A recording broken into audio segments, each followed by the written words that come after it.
माननीय सदस्य श्री यदुवीर वाडियार जी.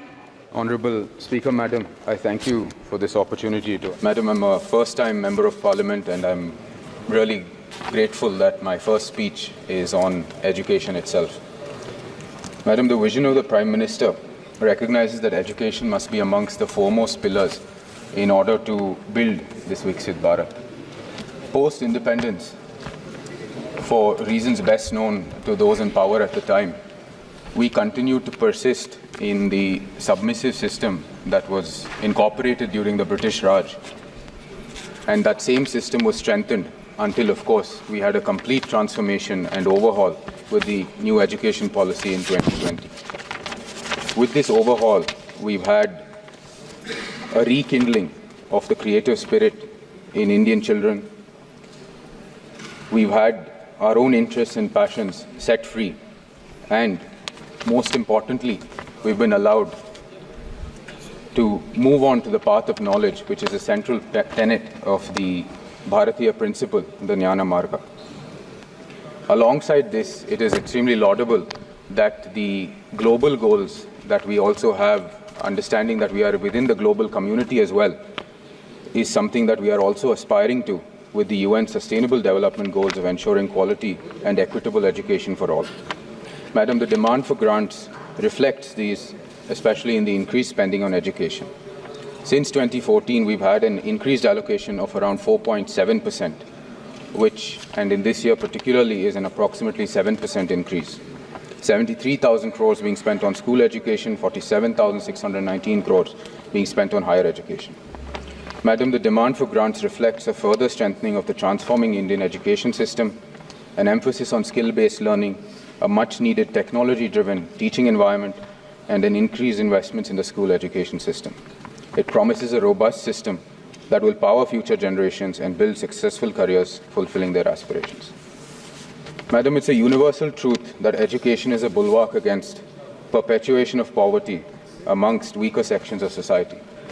And in this matter, the huge impetus given to accessibility to education is something that we must really praise. The Uchchatra Shikshan Protsahan Yojan, the specific mention within the budget of 10 lakhs for helping youth who do not qualify for any other government schemes and policy, is an enduring central principle of this government's policy. Alongside this, we know the huge push towards improving infrastructure and quality in schools. In the last 10 years itself, we've seen the number of universities go up from 400 to 1,100. And this budget as well furthers that same ideal. The PM Shri, that is the Schools for Rising India, the National Mission in Education through ICT, the Malviya Mission Teacher Program, all of which contribute towards enhancing quality through technology-based learning, have been given a huge push. The Samagra Shiksha Program, the addition to the world-class institutions of nearly 500 crores and the central universities' increased spending is reflective of our continued push towards building robust infrastructure to back up our educational needs. Madam, something that is very important, especially from my constituency within Mysore, is the need for this fostering of a spirit of innovation. And in this matter, it is indeed endearing that the research and innovation initiatives have seen a marked increase from 193 crores to 355 crores. Alongside this, Centers for Excellence in Artificial Intelligence, the promotion of academic and research collaboration, and the grants to multidisciplinary education, research and technical education all have received huge push, which is indeed much more enduring as well. Madam, this last point is not particularly a part of the Ministry of Education, but is nonetheless very much important because we have finally seen a shift in the perspective in which education needs to be seen. From the moment we enter the education system all the way to the point in which we start our careers, finally we are looking at it as a continuum, and that is indeed laudable, and that budget now reflects that as well through to giving us internships in the top 500 companies, as well as the Prime Minister's package for employment, as well as skilling.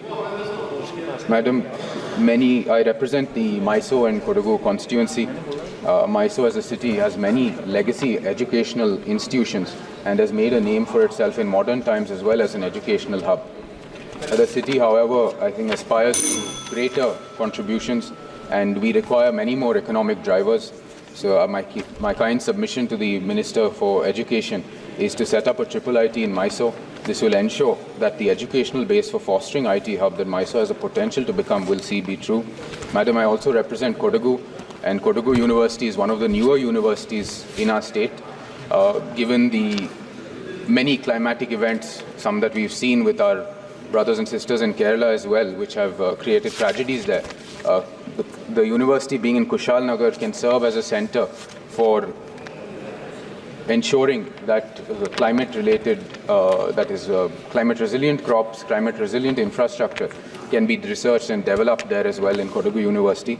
And it being at the doorstep of the Western Ghats, it is, I think, natural that it should be there. Thank once again you for giving me this time.